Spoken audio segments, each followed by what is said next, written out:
Welcome to Penrose Learning, where we make understanding easy.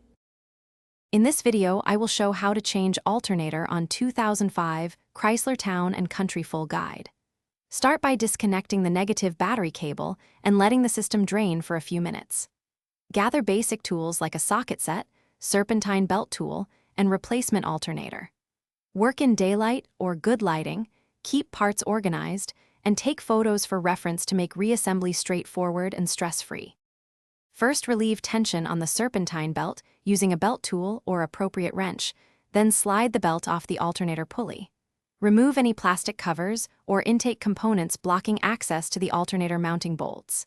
Keep track of bolt lengths and spacer locations by laying them out in order. Support the alternator as you remove the last bolt to prevent damage. Label connectors if needed and carefully set the old unit aside. If you're finding this guide helpful, please subscribe and like.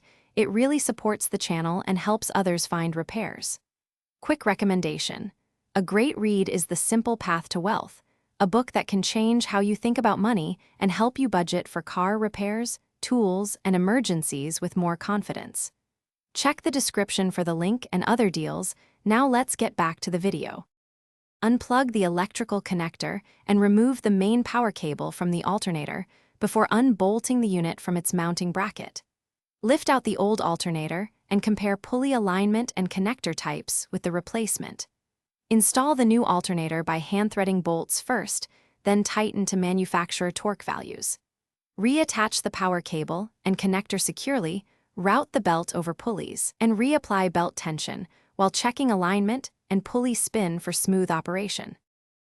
Thanks for watching. If this was helpful, leave a like and consider subscribing. See you next time.